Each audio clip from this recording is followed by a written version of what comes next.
भरवीर बुद्रुक शाळेचे शिक्षक मारुती कुंदे यांना गुणवंत शिक्षक पुरस्कार। इगतपुरी तालुक्यातील भरवीर बुद्रुक येथील विद्यार्थ्यांचे सर्वांगीण घडवणारे शैक्षणिक उपक्रमांद्वारे नवनवीन प्रयोग राबवणारे पीएम श्री जिल्हा परिषद उच्च प्राथमिक शाळा भरवीर बुद्रुक येथील शिक्षक मारुती सोनू कुंदे यांना जिल्हा परिषदेचा गुणवंत शिक्षक पुरस्कार जाहीर झालाय। मारुती कुंदे सरांनी विद्यार्थ्यांमध्ये स्वयंअध्ययनाची सवय रुजवण्यासाठी विविध उपक्रम राबवले। शाळेत पर्यावरण संवर्धन व परसबाग उपक्रमांतर्गत मुलांना प्रत्यक्ष अनुभवातून निसर्ग प्रेम शिकवले।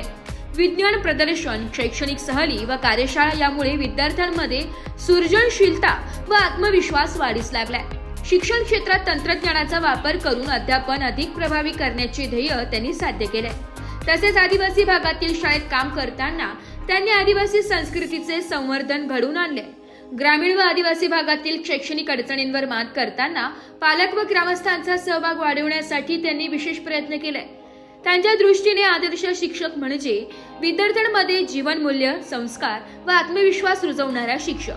मारुती कुंदे सरांचा हा सन्मान संपूर्ण इगतपुरी तालुक्यासाठी अभिमानास्पद असून शाळा, पालक व ग्रामस्थांकडून त्यांच्यावर अभिनंदनाचा वर्षाव होत आहे। मी 19/1/2009 साली या जिल्हा परिषद सेवेमध्ये रुजू झालो। माझी पहिली शाळा होती जिल्हा परिषद प्राथमिक शाळा सोनजाम, तालुका दिंडोरी। त्यानंतर सोनजामला मी 10 वर्ष अतिशय छान असं काम केलं। तिथल्या गावकऱ्यांचा मला चांगला रिस्पॉन्स भेटला। सोनजाम नंतर माझी मात्रेवाडीला बदली झाली। तिथली शाळा पण अतिशय छान आणि प्रगत होती। त्यानंतर मी नानाशी येथे अतिशय दुर्गम भागात गेलो। शिवपाडा म्हणून छोटीशी शाळा आहे नानाशी गावापासून 1 किलोमीटर अंतरावरती। त्या शाळेत गेल्यानंतर तिथल्या शाळेचा मी कायापालट केला आणि तिथले सरपंच हिंडे, अरुणभाऊ हिंडे यांनी चांगलं सहकार्य केलं आणि अतिशय छान इमारत तिथं बांधून घेतली। त्यानंतर मी 11/9/2019 साली पदवीधर शिक्षक म्हणून जिल्हा परिषद प्राथमिक शाळा भरवीर बुद्रुक या शाळेत हजर झालो। हजर झाल्यानंतर 2 महिन्यानंतर कोरोना ही महामारी आली आणि कोरोना महामारीमध्ये आम्ही इतके छान उपक्रम राबवल्यामुळे आमची पटसंख्या भरपूर वाढली आणि गावाने आम्हाला शाबासकीची थाप दिली।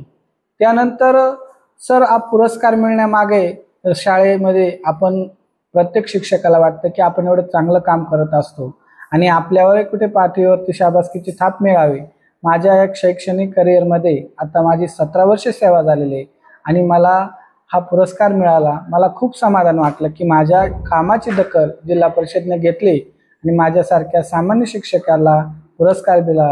हा माझ्या जीवनातला एक सर्वोच्च आनंदाचा क्षण आहे सर। शाळेतील विद्यार्थ्यांना स्वयं अध्ययनाची सवय लावण्यासाठी आपण कोणते विशेष उपक्रम राबवले सर, काय सांगा? सर स्वयं अध्ययनासाठी आमच्या शाळेची गुणवत्ता बघून जिल्हा परिषदेने आम्हाला मागच्या वर्षी मॉडेल स्कूल उपक्रम 2 अंतर्गत गुणवंत शाळेचा पुरस्कार दिला। आमच्या प्रत्येक वर्गांमध्ये आम्ही विषय मित्र निवडलेले आहेत। ज्या मुलांना अध्यापनात काही शंका असतील तर त्या विषय मित्राला विचारायच्या आणि आम्ही गावात गल्ली मित्र पण निवडलेले आहेत। गल्ली मित्राचा असा फायदा झाला की मुलांच्या गुणवत्तेमध्ये भरपूर चेंज झाला आणि मुलं स्वतःहून आम्ही न सांगता मधल्या सुट्टीमध्ये स्वयं अध्ययन करत बसतात, गट अध्यापन करत असतात। त्यामुळे आमची शाळा 100% प्रगत शाळा आहे।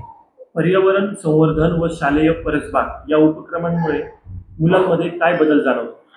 पर्यावरणाची जाणीव जागृतीसाठी सर आम्ही आमच्या शाळेतल्या सर्व मुलांना, आता आमच्या शाळेतून बघितले झाडं इतके झालेले की जागा नाही, म्हणून आम्ही पर्यावरणाचं संवर्धन करण्यासाठी मुलांच्या बांधांवरती पालकांना विनंती केली, मुलांना विनंती केली आणि त्यांना भविष्यात जे कोरोनामध्ये आपल्याला ऑक्सिजनची कमतरता जाणवत होती त्याचे दुष्परिणाम ओळखून मुलं स्वतःहून सर श्रम, ज्ञान, कौशल्य, स्किल बेस्ड शिक्षण यावर भर देऊन आमची शाळा या पर्यावरणपूरक उपक्रमांची अंमलबजावणी करते।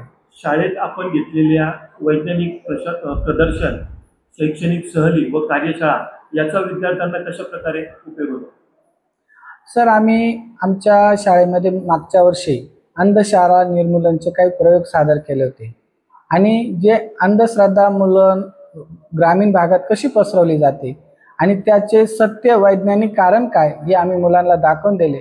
जो कारण भाव असतो तो विद्यार्थ्यांना समजला आणि शैक्षणिक सहलींचा असं आम्हाला फायदा झाला की आपण प्रॅक्टिकली मुलांना जे प्रत्यक्ष अनुभव देतो ते मुलांना दीर्घकाळ स्मरणात राहतात. असं आपण तोंडी ओरली किती सांगू शकतो, परंतु जेव्हा आम्ही शैक्षणिक सहल कोकणकडा, रंधा फॉल किंवा आम्ही मुरुड जंजिरा, रायगड या ऐतिहासिक स्थळांना नेल्याबद्दल विद्यार्थ्यांमध्ये ट्रेमेंडस चेंज झाला आणि ऐतिहासिक स्थळांबद्दल त्यांना अतिशय अभिमान निर्माण झाला. आदिवासी भागात शाळेत काम करत असताना आपण आदिवासी संस्कृती संवर्धन कसे साधले?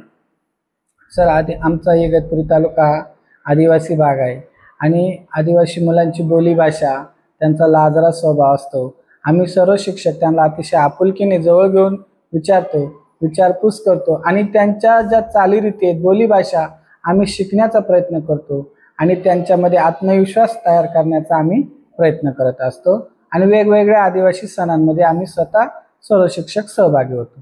ग्रामीण व आदिवासी मुलांच्या शिक्षणात कोणत्या अडचणी व आव्हाने येतात आणि त्यांचा आपण कसा सामना करतो? आदिवासी मुलांच्या शिक्षणामध्ये सर प्रामुख्याने बोलीभाषेचा अडसर असतो आणि आत्मविश्वासाची कमी असते. ते कमी बोलतात आणि बोलल्या न मुळे आपल्याला त्यांच्यातल्या क्षमतांची उणीव कळत नाही. परंतु आमच्या सर्व शिक्षकांनी त्या मुलांना अतिशय प्रेमाने आपुलकीने वागवलं आणि त्यांना आम्ही शिक्षाही करत नाही. पहिल्यांदा तू गैरहजर का राहिला त्याचं कारण मीमांसा आम्ही शोधतो, त्या पालकाशी संवाद साधतो आणि त्याला प्राधान्य देतो. त्यामुळे तो न घाबरता हे सर्वात वर्गात पुढे बसतो आणि त्याचं जो कॉन्फिडन्स लेवल आहे ती खूप वाढलेली आहे. सर, आपल्या दृष्टीने एक आदर्श शिक्षक कसा असावा? सर, आदर्श शिक्षक मी ते सांगेल की तंत्रज्ञानामध्ये आमचे शिक्षक भरपूर प्रगत आहेत, परंतु जे आपला वर्ग आहे त्या वर्गामधील जी मुलं आहे ती प्रगत करणे, शासनाने दिलेली ध्येय धोरणे, वेगवेगळ्या शासकीय योजना त्यांच्या अंमलबजावणीमध्ये आपला सहभाग, कारण जिल्हा परिषदेचे शिक्षकांचं प्रमाण जास्त आहे आणि शासनाच्या ज्या तळागाळापर्यंत योजना आहेत, लोकशाहीचा आपण पायाच म्हणूया, त्या राबवण्याचे प्रामुख्याने प्राथमिक घटक म्हणून ही प्राथमिक शिक्षकावरती खूप लोकशाहीचा कणा अवलंबून आहे. पुढील काळात शाळा व विद्यार्थ्यांसाठी आपण कोणती नवीन योजना किंवा उपक्रम राबवण्याचा विचार करत आहात? नवीन शैक्षणिक धोरणानुसार विद्यार्थ्यांना स्वयं अध्ययनाला जास्त महत्त्व देऊ आणि तो त्याची प्रगती कशी साधेल, आपण फक्त सुबलक न राहता त्यांना मार्गदर्शक त्यांनी बनावं आणि त्यांच्या ज्या वेगवेगळ्या शैक्षणिक समस्या आहेत त्या स्वतः सोडवण्याचा प्रयत्न करावा आणि त्यांनी जागतिक लेवलच्या शैक्षणिक दर्जाची सर्व क्षेत्र विकसित करावी आणि स्किल बेस इंडिया या सर्व आदरणीय पंतप्रधान साहेब यांचं जो धोरण आहे digital India, skill base India, यामध्ये त्यांनी स्वतःहून आव्हानं स्वीकारली पाहिजे आणि आव्हानावर मात करून जागतिक दर्जाचं त्यांनी विद्यार्थी निर्माण करण्याची आमची क्षमता आहे.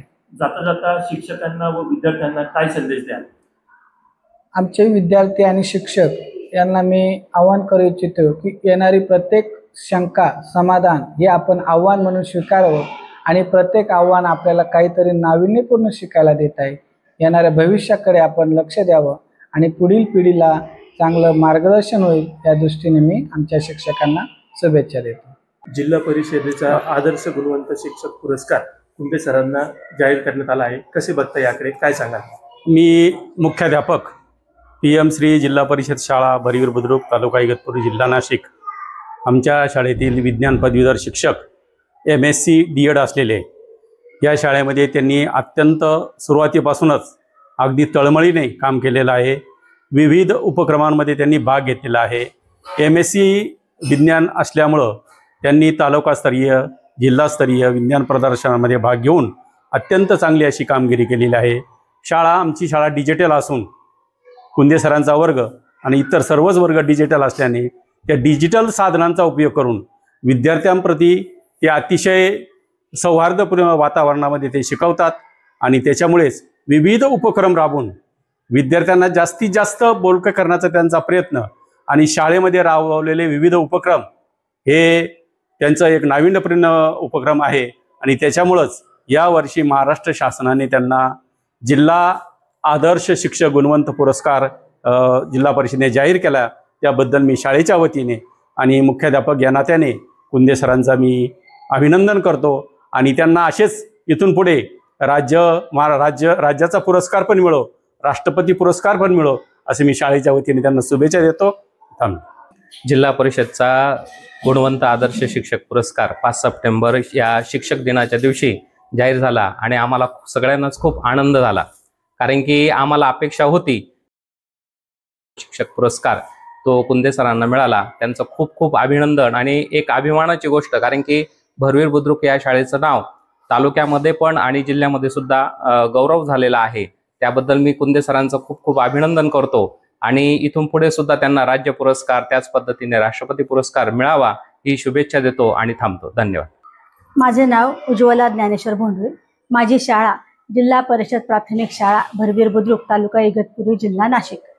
मी या ठिकाणी कुंदे सरांचं अभिनंदन करणार आहे, कारण आमच्या शाळेतील हे पदवीधर शिक्षक विज्ञान पदवीधर शिक्षक असल्यामुळे त्यांनी विविध नाविन्यपूर्ण उपक्रम राबवले. त्याचप्रमाणे त्यांचं टीचिंग अतिशय इफेक्टिव्ह आणि अट्रॅक्टिव्ह आहे. त्याच्यामुळे मुलांना ते सहज खूप समजतं आणि त्यांच्या वेळेस ते जे काही स्पोर्ट्स वगैरे पण राबवतात त्या स्पोर्ट्समध्ये सुद्धा आमचा गट आमच्या तालुक्या आणि जिल्ह्यापर्यंत सुद्धा गेलेला आहे. त्याच्यामुळे अशा या कुंदे सरांना योग्य माणसाला हा पुरस्कार मिळाला, त्याच्यामुळे मला खूप आनंद वाटत आहे आणि माझ्यासोबत आमच्या पूर्ण टीमला सुद्धा त्यांचं खूप कौतुक आहे आणि आमच्या शाळेला सुद्धा ते गौरवाची बात आहे. आणि याबद्दल मला कुंदे सरांना खूप खूप अभिमान वाटतो आणि त्यांना मी खूप खूप शुभेच्छा देते आणि याच्यानंतर यांचा असाच उत्तरोत्तर प्रगती हो आणि यांचं नाव अगदी राष्ट्रपती पुरस्कारासाठी किंवा जाऊया हीच मी शुभेच्छा देते आणि मी थांबते. धन्यवाद. ब्युरो रिपोर्ट, नाशिक लोकशाही न्यूज, नाशिक.